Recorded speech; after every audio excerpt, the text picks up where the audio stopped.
What up, dudes?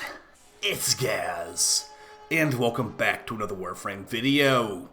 So we've got two topics today for this discussion video: impossible builds in Warframe, and an idea that I think DE should adopt from another game to make build customization even more flexible and also use some more forma in the process. So let's get right into the video today. But before we do, make sure you sub this channel. We do daily Warframe video uploads, build videos, news videos, discussion videos, all that kind of stuff in the right place for Warframe content.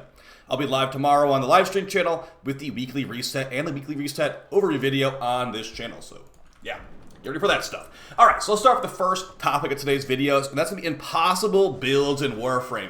There are certain builds in Warframe that no matter what you do, they are not possible to fit on the build because there's just not enough mod capacity to go around. I'm going to show you a great example of that right now. It's going to be a weapon I actually got a riven for last night because I wanted to just, it's one of my go-to AoE weapons. It's the Icarius Prime.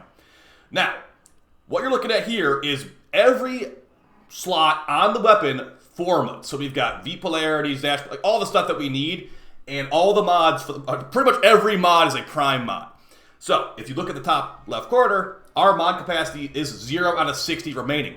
But if you look at the build as well, we have a level 0 Exilus mod. So if I want to put in a ranked up version of this, or the Prime version for that matter, which I had on there before, I got the Riven, there is mathematically no way I could possibly do this. I'd have to change some of the mods around for lower drain mods. I'd have to, like, you know, basically not even have a Riven. I'd have to go with like the 60-60 Pistol Pestilence mod on there, so I had there before. And this would fit on the build. But if I'm using a Riven, there is virtually no way to fit on primed pistol and mutations. So like that is something that is quite prevalent when you are using lots of Prime mods and Rivens. And I've actually tried to off this a little bit. I could be using primed pistol Gambit for 187% crit chance and no negative, but that's more mod drain than Creeping Bullseye. So I decided I had to go with Creeping Bullseye here to get one more extra mod capacity. So this is an issue on some weapons. It usually is involved when you're running lots and lots of Prime mods. So another good example, I think my Felarks might have like almost everything Prime mods on it. Yeah, so, I mean, this is the wrong polarity right here. But as you can see, everything Prime mod and a Riven, there is literally 0 capacity to go around. Maybe I switch this to something else to be a little bit more space. But yeah, I had to change that mod off. And then also, I cannot run a fully ranked up Exilus mod either. So if I have that lower drain mod right there, what do? I can't even fit on lock and load. So yeah, that is going to be a thing for weapons that have lots and lots of Prime mods on them and a Riven involved and galvanized mods. So I think that DE might want to look into something that could fix this. It has been a thing for a while. And since we do have so many Prime mods in this game nowadays, it's usually for shotguns and for pistols. I've noticed on normal guns like rifles, it doesn't usually happen. But if you are, like, there are times where it might actually happen. So that's gonna be one of my main issues right now. Is gonna be these impossible builds. And how would DE actually fix this? I don't even know how they would fix this, honestly. Maybe make it where you can put 2 Orokin reactors or catalysts on a weapon to get even more mod capacity or something, because as it stands right now, I'd have to probably replace Hornet Strike with a lower drain mod, or maybe not run Prime mods on here. It's just, there is literally no way to fix it, so I don't know what DE is going to do to maybe fix it. It's probably not even on the radar as an issue, but here's another idea I've got that's actually adopting an idea from another game, and it's not going to fix this main issue, but it will fix other issues. So I'm going to go ahead and show you my Epitaph Prime now.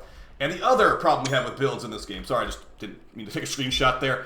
All right, so for my Epitaph, I've got multiple builds on the Epitaph. So here's my normal double auger status procer build, but here's my damage build right here. So if we look at my damage build, there is basically no mod capacity left. And if I want to put on an Exilus mod, which is going to take a couple extra drain here, I will need to put on another forma on the Pistol Elementalist slot. Thankfully, I do have one slot not forma on this build.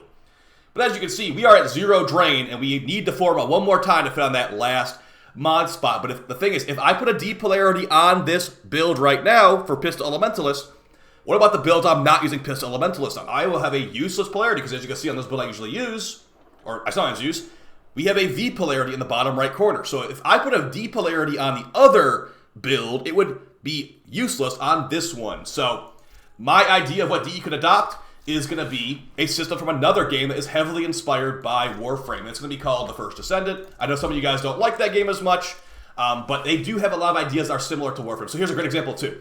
I have a V polarity on here for a different build, But on my fire proc build for my Boar and Karnon, I want to have this mod here instead. So I have basically no options. I have to either forma for just this build specifically, or mess up my other builds that definitely don't need a D polarity. If I put another D polarity on this, it would probably ruin this build. It'd probably ruin this build. Yeah, there's no need for a D polarity on that one. So yeah, there would be a lot of builds that would be messed with if I put that forma on to commit to this build. So I think that what DE should do is let you over forma. And when I say over forma, I mean let you have multiple polarities per forma slot or per mod slot that you can edit when you feel like it in your ship. So here's an example of it, okay? So it's a very similar screen right now, the modding screen in the First Ascent. Again, it is heavily inspired by Warframe.